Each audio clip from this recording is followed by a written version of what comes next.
全世界通灵师、占星家、预言家集体失眠的日期，7月22日。为什么偏偏是这一天？为什么从东方的灵媒到西方的占星师，从印度的少年预言家到保加利亚的盲眼龙婆，从中国的赊刀人到法国16世纪的诺查丹马斯，所有人都像是收到了同一封宇宙快递，不约而同地指向了2026年的这个夏天。更离奇的是，当你把天文学家的观测数据、物理学家的频率图谱，以及那些号称能看见未来的通灵者的描述叠加在一起，你会发现一个令人脊背发凉的巧合。所有线索都汇聚到同一个结论：2026年，新旧秩序正在剥离，而人类可能真的会在某一刻集体按下暂停键。这不是危言耸听，这是我花了大量时间翻遍中英文资料、占星报告、灵媒预言、科学论文之后，试图还原的一幅巨大拼图。而这幅拼图的第一块碎片来自宇宙本身。请你坐稳了，因为今天的内容会非常密集，涉及的维度会非常广，从硬核的天体物理到玄妙的通灵预言，从可以验证的数据到无法证伪的直觉。我不会告诉你什么是对的，我只会把所有碎片摊在你面前，让你自己去拼。我们先从最硬核的科学事实讲起。2026年，太阳正处于第25个太阳周期的极大期。什么意思？就是太阳每隔大约11年会经历一次从安静到狂暴再回到安静的循环。想象一下，太阳就像一个有双极情感障碍的巨人，安静的时候温柔如婴儿，狂躁的时候能把整个太阳系搅得天翻地覆。而2025到2026年恰好是这个巨人最暴躁、最不可预测的阶段。NASA 和 NOAA 在2019年预测这一轮太阳周期会比较弱，太阳黑子峰值大概只有115个左右。结果呢，太阳完全不按剧本走。从2020年到2022年，观测数据就已经大幅超出预测。到了极大期，实际观测到的黑子数量飙升到了200以上，几乎是预测值的2倍。这意味着更多的太阳闪焰，更强的日冕物质抛射。也就是太阳把数十亿吨的等离子体像炮弹一样射向太空，速度可达每秒1000公里，几天之内就能抵达地球。2024年5月，一场被评为 G5 级别的超级地磁风暴席卷地球。G5 是最高等级。那一夜，极光从北极圈一路蔓延到热带、墨西哥、希腊、意大利、美国南部。数百万从未见过极光的人抬头望向天空，目睹了那片诡异又壮丽的光幕。科学家说这是20年来最强的太阳风暴。2024年10月，又接连爆发了 X7.1 和 X9.0 级别的强烈闪焰。2025年11月，更是出现了本周期第6大的 X5.16 级闪焰。太阳简直在开派对，而地球就坐在舞池正中央。到了2026年，太阳极大期仍在持续，更多更猛烈的风暴随时可能再次降临。你的 GPS 可能会漂移，你的手机信号可能会中断，你头顶的卫星可能会因为大气层被太阳加热膨胀而被拖慢，轨道甚至提前坠落。1859年的卡林顿事件，一场超级太阳风暴让全球的电报系统瘫痪，电报机自己放电起火。科学家估计，如果同等级别的风暴今天重演，仅美国的损失就可能高达6000亿到 2.6 万亿美元。而在太阳极大期，这种极端事件的概率比你想象的高得多。但接下来的事情就开始进入一个灰色地带了。地球有一个心跳，科学界称之为舒曼共振。1952年，德国物理学家温弗里德·奥托·舒曼预测，在地球表面和电离层之间存在一组由全球闪电活动激发的极低频电磁波共振，基频大约在 7.83 赫兹。印度古代的圣者称这个频率为宇宙之声 OM 的频率。有趣的巧合，但 7.83 赫兹到底有多特别？它恰好落在人类脑波中 θ 波和 α 波的交界处。θ 波是4到7赫兹，对应深度冥想、创造力和潜意识状态。α 波是8到12赫兹，对应放松而警觉的清醒状态。而地球心跳 7.83 赫兹，精准地卡在这两种状态的临界点上。这是巧合吗？如果是，那这个巧合也未免太精确了。如果不是，那又意味着什么？意味着地球的电磁环境从一开始就在调教我们的大脑，我们的意识状态从来就不是独立于地球之外的。近几年，全球多个监测站的数据都显示，舒曼共振的振幅出现了异常的尖峰，那些频谱图上原本稳定的横线忽然间剧烈波动，有时候整个频率带被能量填满，图谱一片雪白，科学上称为白化现象。2026年3月10日，俄罗斯托木斯克的监测站录到了功率值高达87的峰值。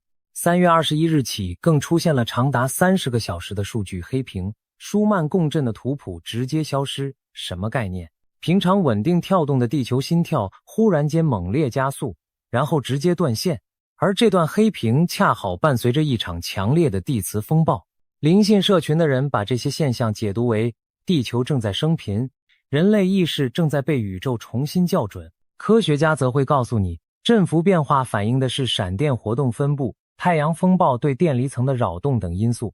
至于黑屏，可能就是监测设备在地磁暴期间的数据中断。两种说法各有各的逻辑，但不管你站在哪一边，有一件事无法否认。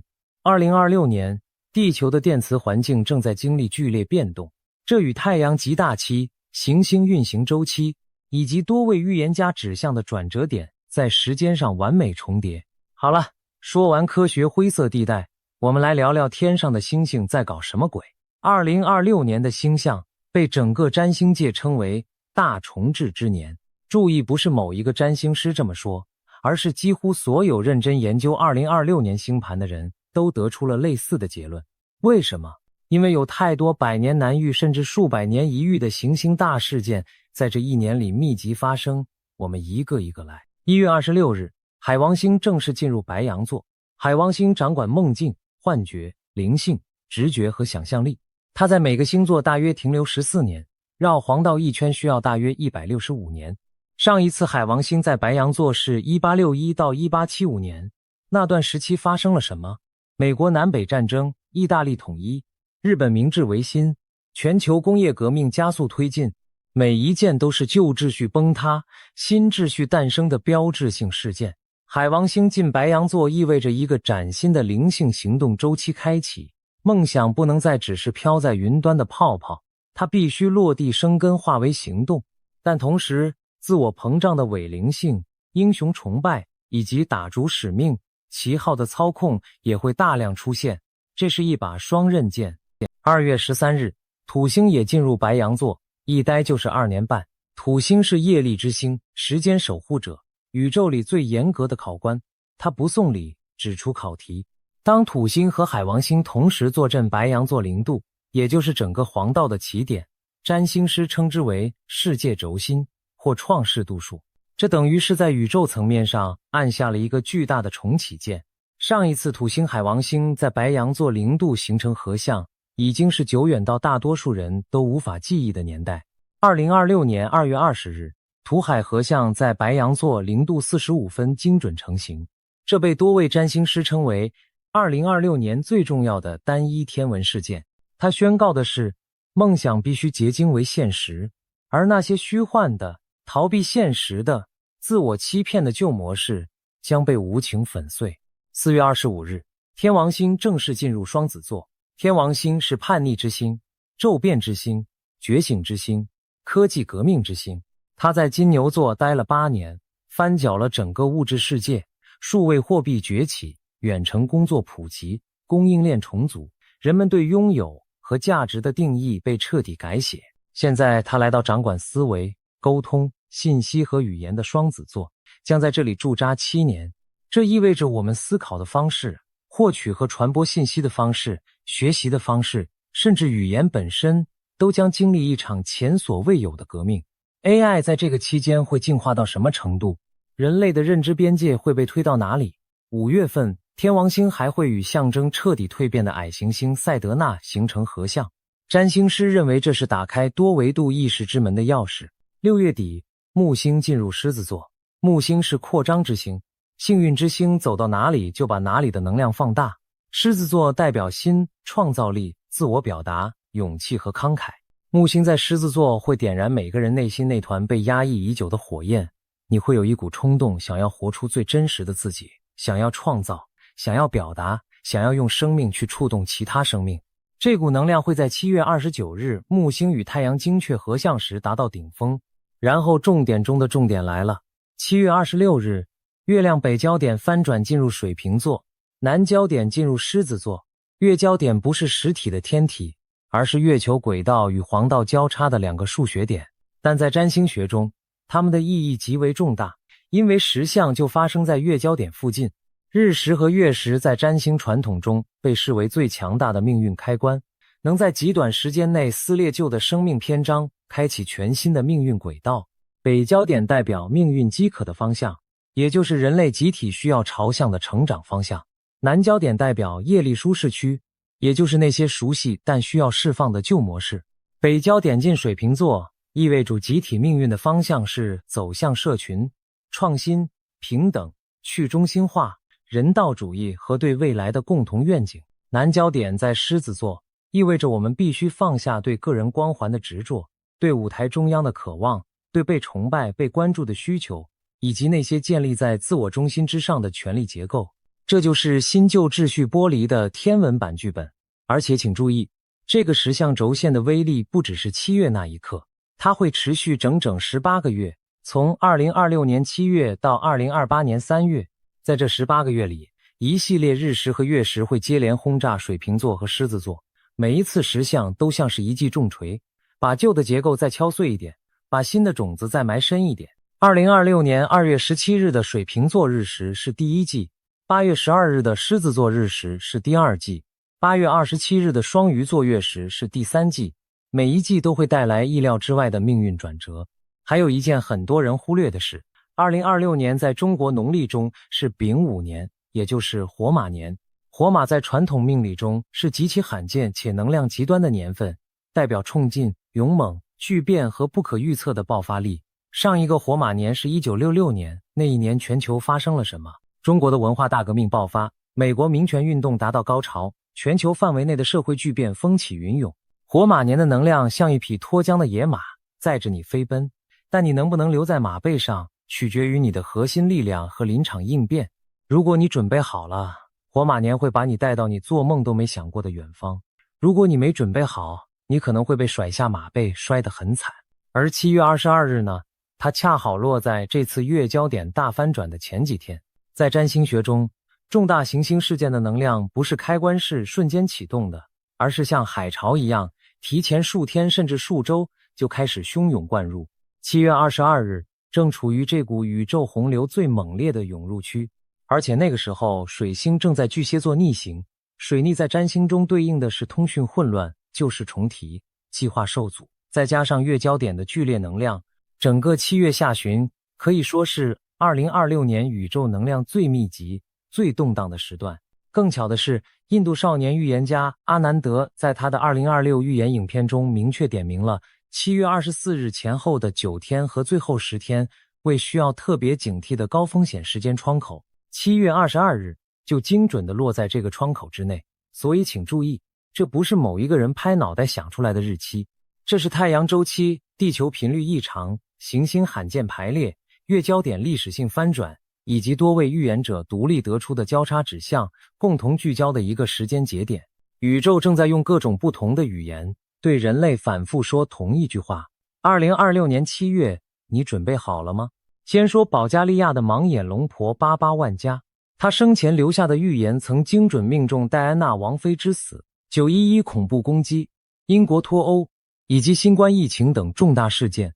他对2025年的预言包括欧洲冲突和毁灭性地震，而2025年缅甸确实发生了 7.9 级大地震，造成数千人死亡，强震还波及泰国曼谷。至于2026年，龙婆的预言显得格外沉重，他警告可能爆发大规模战争，战火可能导致欧洲部分地区人口急剧减少。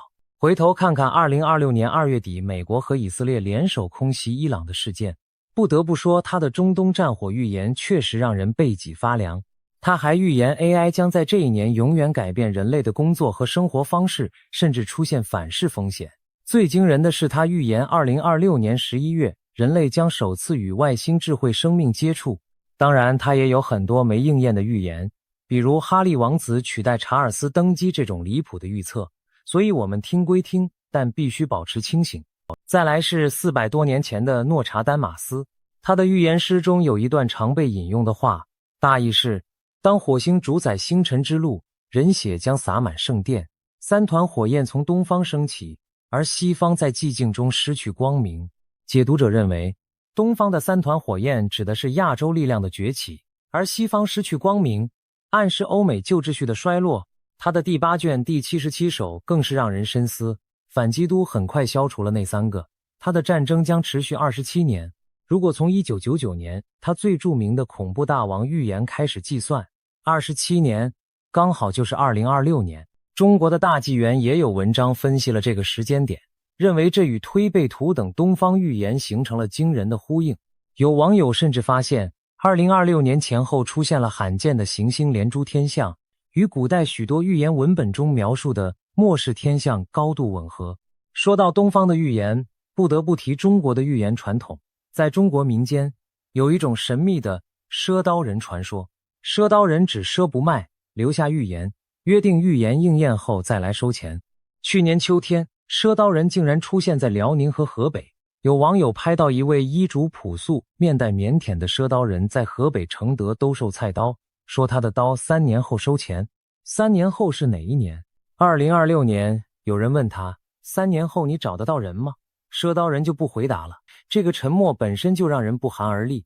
历史上赊刀人的预言往往比较准，而找不找得到人这个问题的潜台词，你细品更深一层。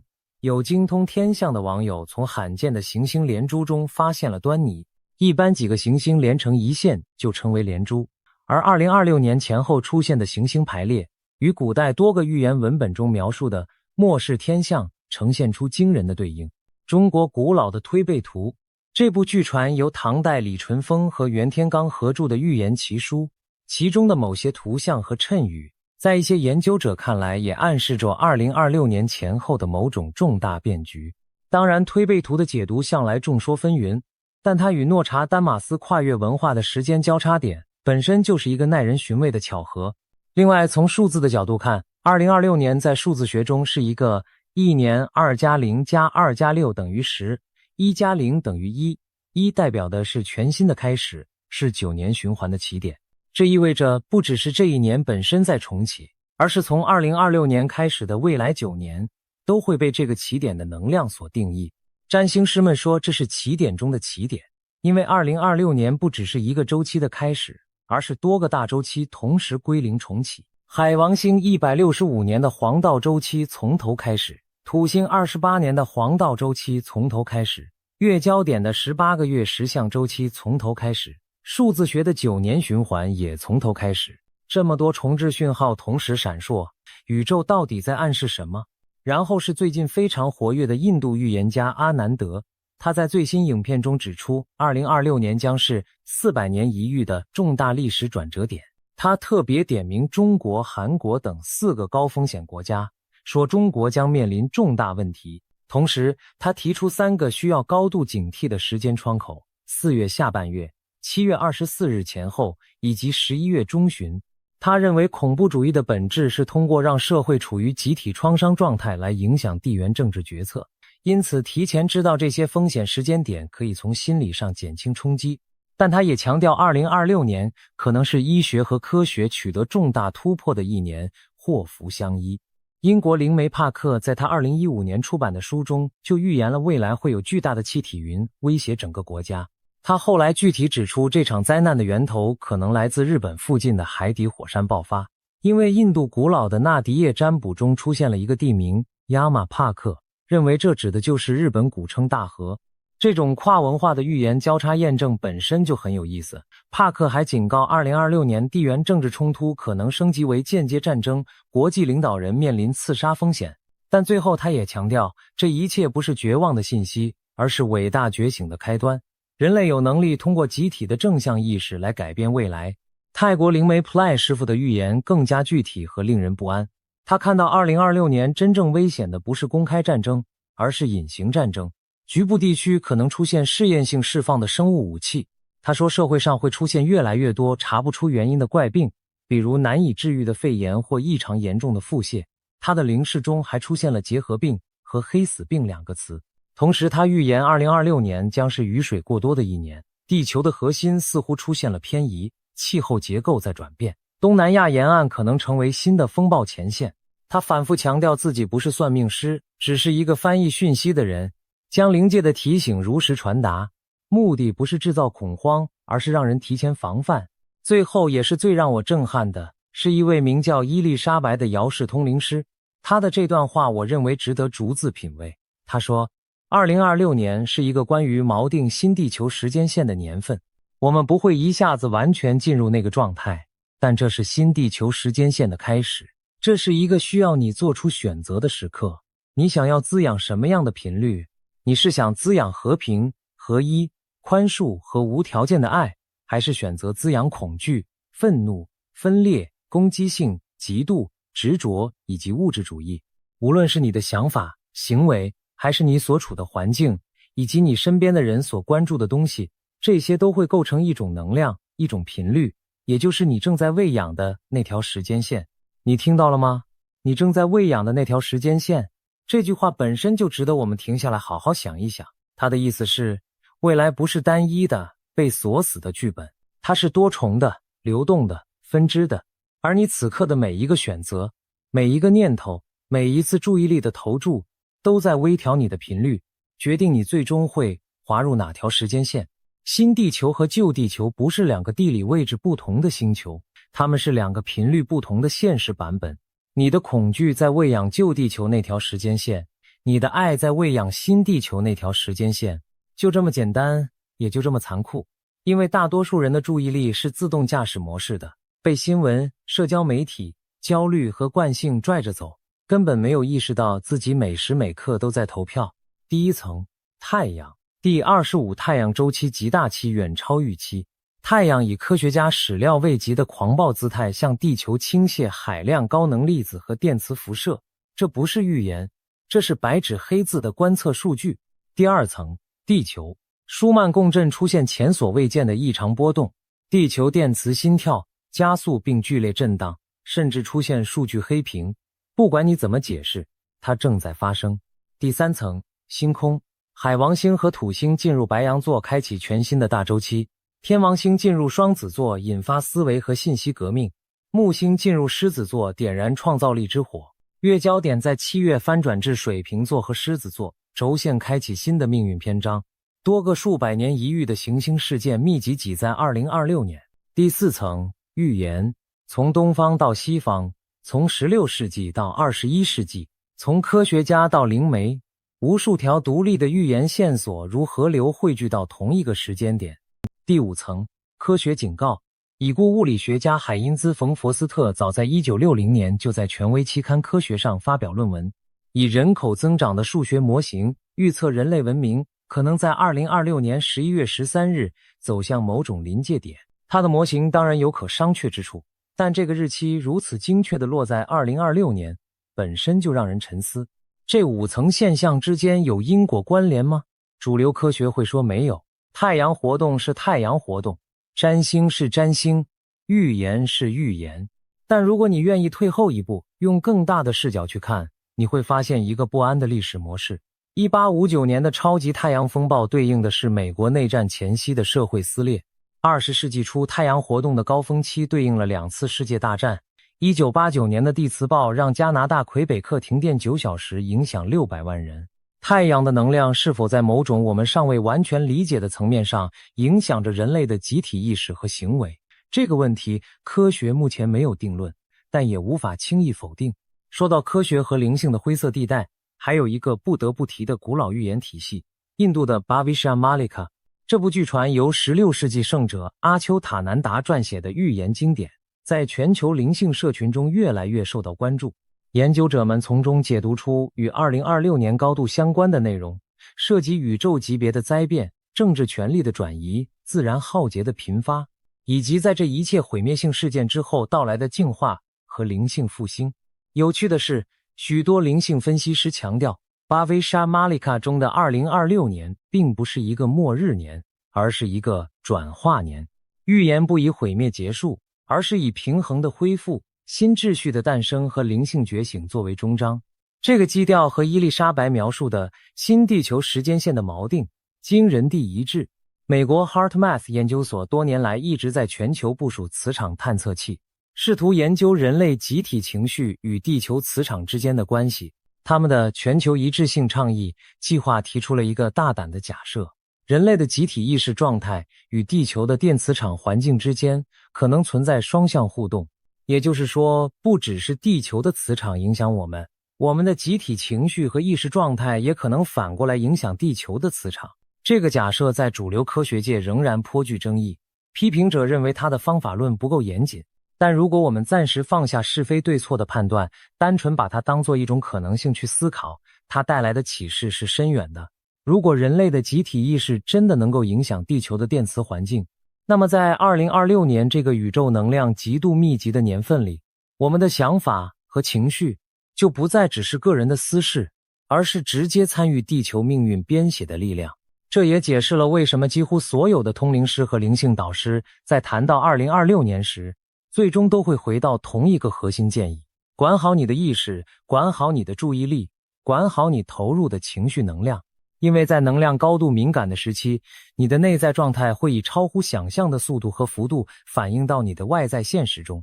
旧世界里，从想到实现之间可能有很长的延迟，让你有时间犹豫、反悔、调整。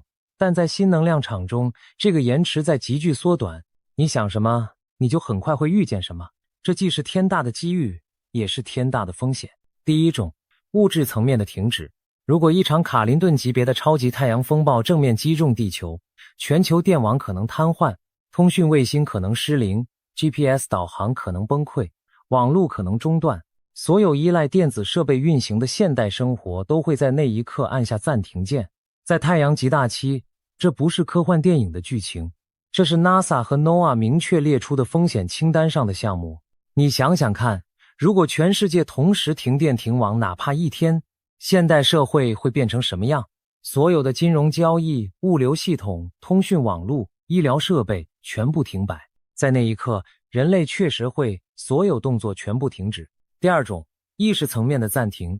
多位灵性导师提到，当宇宙能量达到某个临界强度时，人类意识会经历一次集体性的重新校准，就像电脑需要重启才能完成系统更新，人类的集体意识场可能也需要一次暂停。在那个停顿中，旧的心智程式被卸载，新的认知框架被安装。这听起来很科幻很玄，但如果你有过冥想体验，你就知道在极深的静定中确实有一种时间消失、念头停止的状态。而从那个状态中醒来之后，你对世界的感知会产生微妙但真实的变化。如果这种体验能在集体层面上同时发生呢？第三种，选择的停顿。这可能是最深层的解读。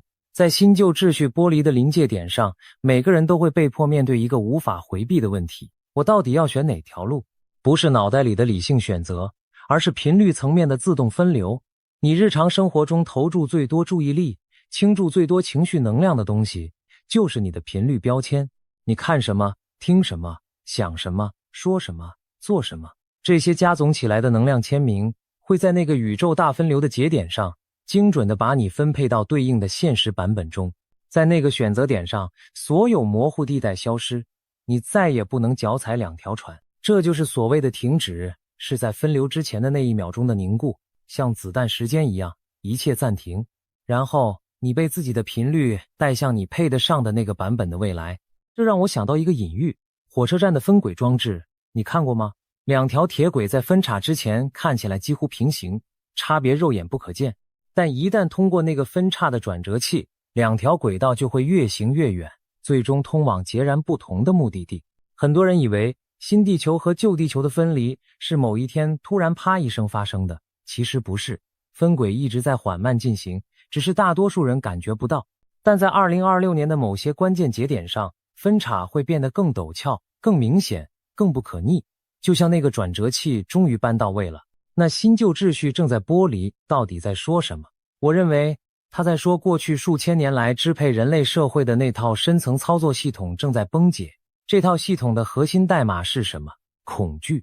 通过恐惧来控制，通过稀缺感来驱动竞争，通过等级制度来维持秩序。通过将人类的注意力锁定在物质生存层面来阻止更高意识的觉醒。这套系统像一件穿了太久的盔甲，它曾经保护过我们，但现在它正在限制我们的行动，压迫我们的呼吸，阻碍我们的成长。2026年的宇宙能量就像一只巨手，正在一片一片地剥掉这副盔甲。剥的过程当然痛苦，因为盔甲已经和皮肤长在了一起，但剥掉之后呢，你会发现底下是柔软的、活生生的、会呼吸的皮肤。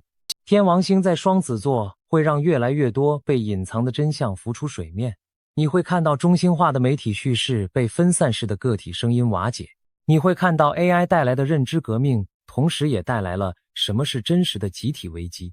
土星在白羊座逼迫每个人面对最赤裸的问题，剥掉社会角色、家庭期望、职业标签之后，我到底是谁？月焦点翻转到水瓶狮子轴线，宣告人类集体进化方向正在从个人英雄叙事转向集体协作智慧。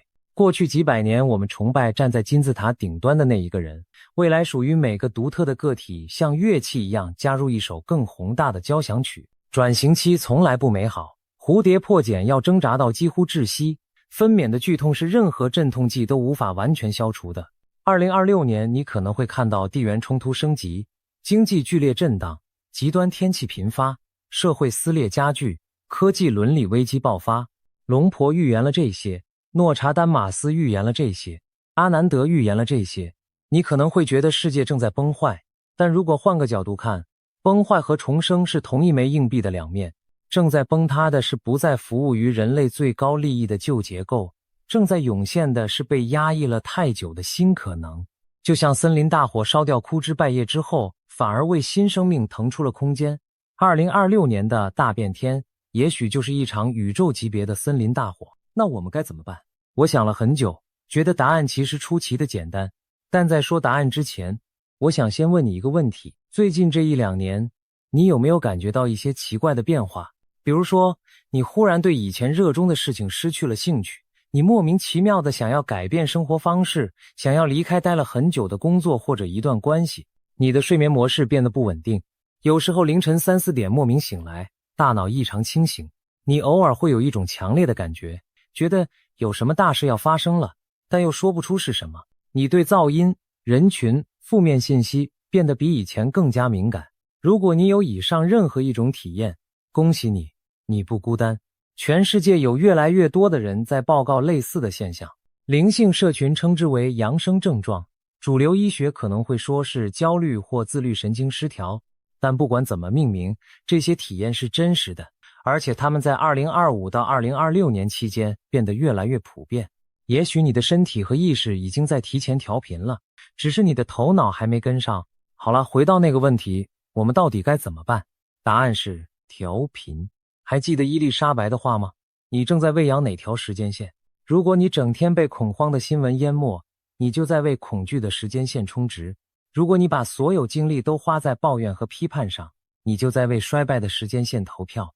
但如果你愿意每天花哪怕15分钟安静下来，去感受心跳，去呼吸，去连接大地，去做一件让你感到真实喜悦的事，去善待一个人，去对世界保持温柔的好奇，而非冰冷的恐惧，那你就是在锚定新地球的时间线。